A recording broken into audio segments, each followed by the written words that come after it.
శ్రీనివాస్ చౌదరి గారు కూడా జాయిన్ అయ్యారు. సో ముందుగా మనం ఒక్కసారి దాసరి కిరణ్ గారితో మాట్లాడదాం. గుడ్ మార్నింగ్ దాసరి కిరణ్ గారు. సో ఏంటి అసలు నిన్న చూసాం మనం గణతంత్ర దినోత్సవ వేడుకల వేదిక మీద ఉన్నటువంటి అంశాన్ని మనం చూసాం.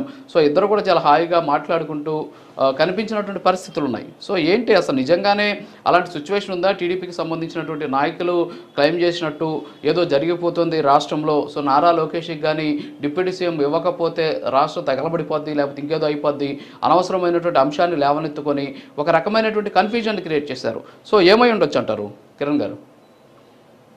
అందరికీ నమస్కారం అండి. సార్, ఈ ఇష్యూ మొత్తం మీద నేను ఒకటే చెప్పదలుచుకున్నా, అంటే దీన్ని ఇంకా డ్రాగ్ చేసి దీన్ని ఫ్లేరప్ చేసి అనవసరమైన చర్చకి దారి తీయడానికి నేనైతే కారణం కాదలుచుకోలేదు. నేనైతే ఒకటే చెప్పదలుచుకున్నా, ఏ పార్టీకైనా కూడా పార్టీ ఎదగాలి, పార్టీ పెరగాలి, తద్వారా మనం 10 కాలాల పాటు ప్రజలకు సేవ చేయాలి అనే ఒక కోరిక ఉంటుంది. ఆ కోరికలో భాగంగా రకరకాల పదవులు క్రియేట్ అవుతాయి, అధికారంలోకి వస్తారు. అధికారంలో కూడా వాళ్ళ వాళ్ళ నాయకులు ఉన్నత స్థాయిలో ఉండాలని ప్రతి ఒక్క కార్యకర్త కోరుకుంటారు. సో ఈ మొత్తం అంశాన్ని ముగించాలంటే ఒకటే చెప్పదలుచుకున్నాను సార్. ఇప్పుడు మా పార్టీల్లో ఖచ్చితంగా ప్రజాస్వామ్యం ఉంటుంది. ఎవరైనా ఏదన్నా చెప్పాలనుకుంటే చెప్పొచ్చు. కానీ ఏంటంటే ఎండ్ ఆఫ్ ద డే ఎవరైనా పార్టీ లైన్కి కట్టుబడి ఉండాలి. అది జనసేన వాళ్ళైనా, బీజేపీ వాళ్ళైనా, టీడీపీ వాళ్ళైనా పార్టీ లైన్కి కట్టుబడి ఉండి మా పార్టీ అధినేతలు ఏదైతే నిర్ణయిస్తారో దానికి తగ్గట్టు ముందుకు వెళ్ళిపోవటమే తప్ప మాకంటూ ఏవి వ్యక్తిగత అభిప్రాయాలు ఉండవు. వ్యక్తిగత అభిప్రాయాలు చెప్పే పరిస్థితి కూడా మేము బహిరంగంగా ఉండదు. ఎందుకంటే రాష్ట్ర ప్రజలు మా మీద చాలా పెద్ద బాధ్యత పెట్టారు సార్. అంటే గత ప్రభుత్వం చేసిన అరాచకాలు, గత ప్రభుత్వం చేసిన పనులు అవన్నీ నచ్చక ప్రజలు విసిగిపోయి మాకొక స్టేబుల్ గవర్నమెంట్ కావాలి, మాకొక సుస్థిరమైన ప్రభుత్వం కావాలి, ఒక బలమైన నాయకత్వం రాష్ట్రానికి కావాలని చెప్పి ఎంతో బాధ్యతగా, నమ్మకంగా, చరిత్రలో ఎప్పుడూ రానటువంటి ఒక మ్యాండేట్ని రాష్ట్ర ప్రజలు మాకు ఇవ్వడం జరిగింది. అవుట్ ఆఫ్ 175, 164 సీట్స్ గెలుచుకునే అవకాశం మరి ఫ్యూచర్లో ఎవరికైనా వస్తుందో లేదో నాకైతే తెలియదు, కానీ గతంలో ఎప్పుడూ లేదు.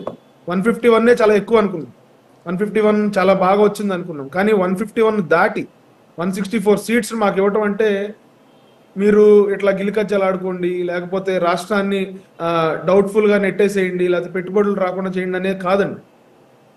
గాడిన పెట్టాలి ఈ రాష్ట్రాన్ని. గాడిన పెట్టాలంటే ఈ 3 పార్టీలు, ఈ బలమైన నరేంద్ర మోదీ గారి నాయకత్వం, బలమైన చంద్రబాబు నాయుడు గారి నాయకత్వం, బలమైన పవన్ కళ్యాణ్ గారి నాయకత్వం ఈ రాష్ట్రానికి అవసరం అని చెప్పి మాకు ప్రజలు ఇంత బలమైన మ్యాండేట్ ఇవ్వడం జరిగింది.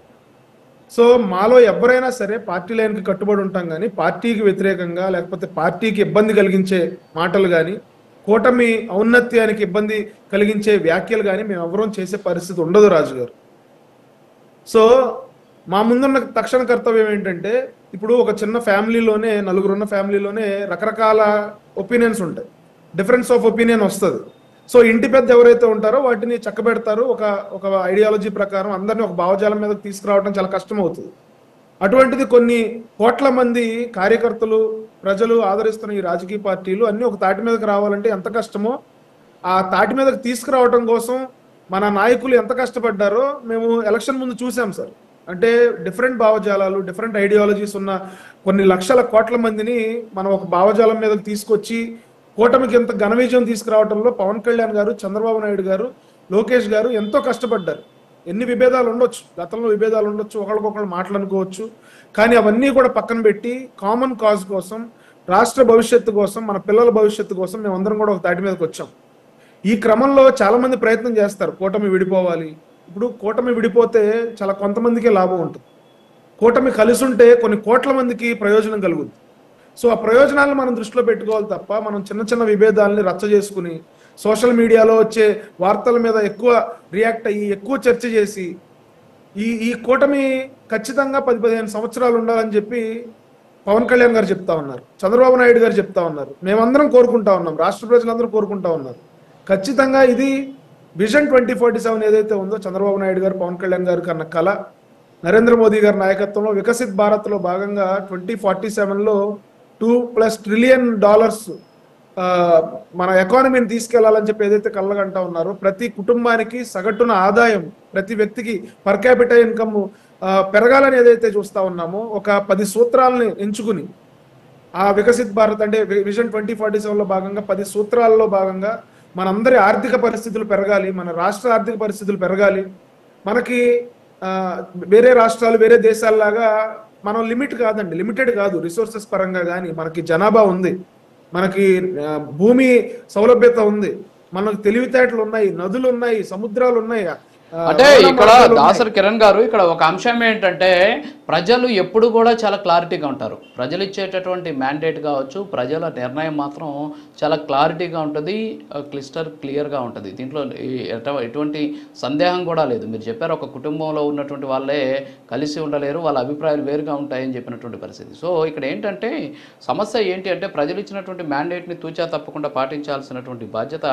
కేవలం అధినేతలకు మాత్రమే కాదు, ఆ పార్టీకి సంబంధించినటువంటి నాయకులకు ఉంటుంది, కేడర్కు ఉంటుంది, ఆ అధికారాన్ని అనుభవిస్తున్నటువంటి వ్యక్తులకు కూడా ఉంటుంది. మరి ఆ అంశాన్ని మర్చిపోయి ఇదేదో సోషల్ మీడియాలో వచ్చినటువంటి కామెంట్స్ కాదు, ఎందుకంటే దీని మీద ముగించారు, మీ పార్టీ అధినేత కూడా చెప్పారు, దీని మీద ఇంకా ఎక్కువ ఎవరు కూడా మాట్లాడొద్దని చెప్పేసి కూడా ఆయన ఒక లేఖ కూడా రాసినటువంటి పరిస్థితి. దాని జోలికి నేను వెళ్ళట్లేదు. నేను అడుగుతున్నది ఏంటి అంటే అనవసరమైనటువంటి రాద్ధాంతాన్ని తెరపైకి తీసుకువచ్చి ఏదో ఒకటి జరుగుతోంది అని చెప్పి కూటమిని విచ్ఛిన్నం చేసేటటువంటి కుట్ర ఆ పార్టీకి సంబంధించినటువంటి నాయకులు ఏమైనా చేశారా అనేటటువంటి అనుమానం వ్యక్తమవుతోంది. అదొకటి. రెండోది వారి స్వార్థం కోసం కూడా ఇలాంటి ప్రయత్నాలు ఏమైనా జరిగి ఉంటాయా అనేది మాత్రమే ఇప్పుడు మన చర్చ. ఏమంటారు కిరణ్ గారు? రాజు గారు, మీరు చెప్పినట్టు ఈ విషయానికి సంబంధించి మాట్లాడొద్దని మా అధినేత చెప్పారు. ఆ మాటలకు కట్టుబడి నేను ఇంతకు మించి ఈ ఇష్యూ గురించి నేను మాట్లాడదలుచుకోలేదు. ఎందుకంటే కూటమిలో రకరకాల సార్, ఇప్పుడు 15 సంవత్సరాల ప్రయాణం సార్, రకరకాల అంశాలు వస్తాయి, రకరకాల డిఫరెన్స్ ఆఫ్ ఒపీనియన్స్ వస్తాయి. అన్నంత మాత్రాన మనం కూటమి విడిపోతుంది అని భయపడాల్సిన అవసరం లేదు. ఎందుకంటే అక్కడ బలమైన నాయకత్వం ఉంది మాకు, ఇతర పార్టీల్లాగా వీక్ నాయకత్వం కాదు. ఈ రోజున కూటమి చాలా బలమైన నాయకత్వంతో ముందుకెళ్తా ఉంది. మీరు రిపబ్లిక్ డే వేడుకలను కూడా చూడండి, లోకేష్ గారు కానీ పవన్ కళ్యాణ్ గారు కానీ వాళ్ళు చాలా సఖ్యతగా ఉన్నారు సార్, వాళ్ళు బాగున్నారు.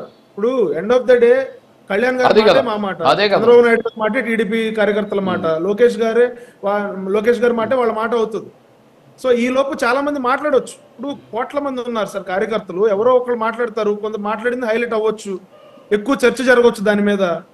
ఇక్కడ మనం దాని చర్చని ఇంకా పెద్దది చేయాలా, ఇష్యూని పెద్దది చేయాలా, లేకపోతే ఇష్యూని నాయకులు చెప్పినట్టు వాళ్ళ ఫుట్ స్టెప్స్ లో మనం ఫాలో అయ్యి వాళ్ళు ఏమైతే మనకి దిశానిర్దేశం చేశారో దాని ప్రకారం మనం నడుచుకోవాలా, లేకపోతే ఎప్పుడో కొంతమంది మాట్లాడిన దాన్ని ఇంకా దాన్ని పోస్ట్ మార్టం చేసి ఇంకా ఇష్యూని పెద్ద చేసి మనం దాన్ని చిలికి గాలివాన్ చేయాలా అనేది మన విజ్ఞత మీద ఆధారపడి ఉంటది రాజు గారు. నేనైతే దాని గురించి ఎక్కువ మాట్లాడదలుచుకోలేదు, ఎందుకంటే ఇద్దరు నాయకులు. ఖచ్చితంగా కిరణ్ గారు, ఇక్కడ ఏదో పోస్ట్ మార్టం చేయాలి లేకపోతే ఇష్యూని ఏదో పెద్ద చేయాలనేటువంటి ఆలోచన అంటే ఒకటి సార్, చెక్ పెట్టాలని. అధినేతలు ఇద్దరు కూడా కళ్ళ ముందు చాలా సంతోషంగా చాలా హ్యాపీ ఫీల్ లో ఉన్నటువంటి పరిస్థితి మనం చూస్తున్నాం. సో వాళ్ళిద్దరు ఎంత బాగా సఖ్యతగా ఉన్నప్పుడు ఆయన మధ్యలో ఇలా ఉంది, ఆయనకి పదవికి పోతే ఏదో జరిగిపోద్ది అని చెప్పేసి కింది స్థాయిలో ఉన్నటువంటి నాయకులు, నేను మీ పార్టీ అనట్లేదు, మాట్లాడినటువంటి వాళ్ళ గురించి నేను మాట్లాడుతున్నా, వాళ్ళు మాట్లాడాల్సినటువంటి అవసరం ఇది. ఓకే కిరణ్ గారు, నెక్స్ట్ శ్రీనివాస్